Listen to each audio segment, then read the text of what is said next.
Thank you for joining us.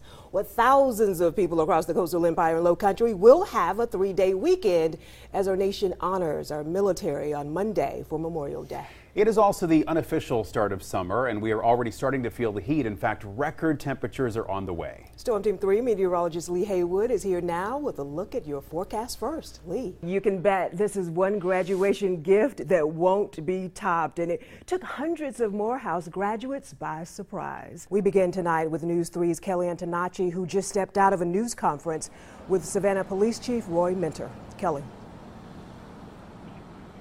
The Georgia Bureau of Investigations. Well, last night, dozens of Savannah police officers swarmed this neighborhood seconds after those shots were fired.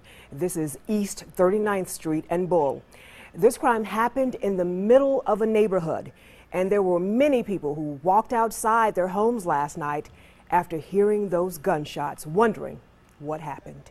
News 3's Shayna Ferreira continues our team coverage tonight with more on the reaction from people in that neighborhood. Shayna.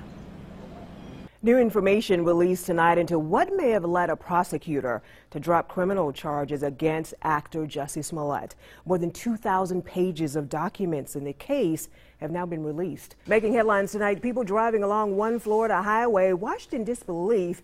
This newly released video shows a man stealing a state trooper's patrol car and leading officers on a chase that reached speeds of up to 150 miles an hour.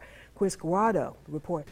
Well, there is one burglar who has people hoping that their house will be next. Everybody's talking about this. Let's just say he made a very clean getaway. That story and more ahead in What's Trending. The attorney for the family says it happened in September of 2017. He says the 10-year-old boy was on the bus heading home from school when he was raped by a 16-year-old boy. This is one of those cases that shocks the conscience. We want answers, and the answers aren't going to be good enough. He's struggling. I mean, he struggles every day. A Savannah family says the unthinkable happened when their 10-year-old son was riding a Savannah-Chatham County school bus back in September of 2017. 3 children on the bus.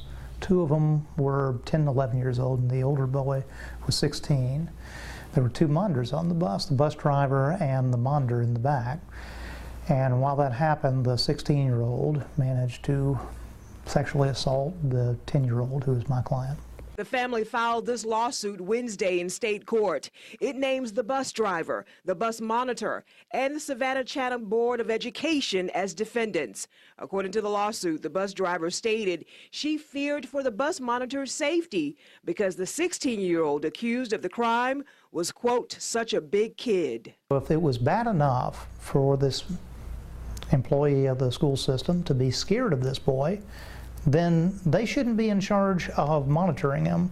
They need to involve the police. News 3 has also obtained this incident report of that alleged assault and learned there is video of it captured by the school bus cameras. The bus driver and monitor are no longer employed by the school system. We stopped by the home of the bus driver hoping for comment, but no one answered the door. This should never have happened, and it's shocking to learn about. It's disturbing, and it's something that I would think that everyone with school-age children in Savannah would be concerned about. She is joining us live now from downtown Savannah with our top story at 6. Yeah, you won't find any horses on Savannah streets until 7 tonight. It's just too hot, and leaders don't want to take any chances. Happening now, officials are still trying to determine what led to this house fire on Whitmarsh Island. Now, this is video taken by viewer Alan Byrne. Dozens of firefighters were called to the scene on Mapmaker Lane and Stonebridge Drive around 3:30 this afternoon. No one was hurt, but we're told at least 2 families are displaced. Chatham County Police blocked off several streets in this neighborhood while crews battled that blaze. Well, Allendale police want to know who shot 5 people at a local car wash. It happened around 9:30 last night. Police were called to the Allendale car wash on Main Street South. When they arrived, they learned that several people had been shot and had already been rushed to the hospital. Police quickly discovered that 5 males were being treated for gunshot wounds. No word yet on their conditions. Allendale police has requested SLED to investigate this shooting. 911, where's your emergency? Yeah, there's a lady being attacked by an alligator. You said that she's being attacked by an alligator?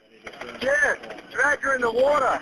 A vicious and deadly attack that shocked people all over the world, especially those living here on Hilton Head Island. 45-year-old Cassandra Klein, a teacher from New York, was out for a morning walk with her dog last summer here in the Sea Pines plantation. Witnesses say out of nowhere, an alligator grabbed her and pulled her into a lagoon.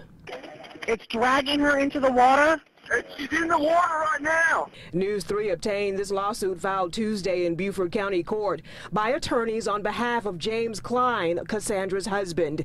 It names Sea Pines Resort LLC as the defendant. According to the lawsuit, the alligator, measuring 9 feet 2 inches long, attacked Klein and her dog.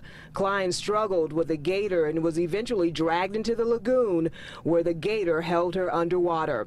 Klein suffered traumatic injuries and died. Authorities believe Klein's dog got too close to the water when the alligator tried to attack it. Klein was killed trying to save her dog. The lawsuit states the company was aware of the problems with alligators at Sea Pines Plantation and was aware of the aggressive nature of the alligator that attacked and killed Klein. The suit says Sea Pines failed to take appropriate measures to prevent alligators from attacking the public and also failed to take the steps to warn the public of an unsafe condition.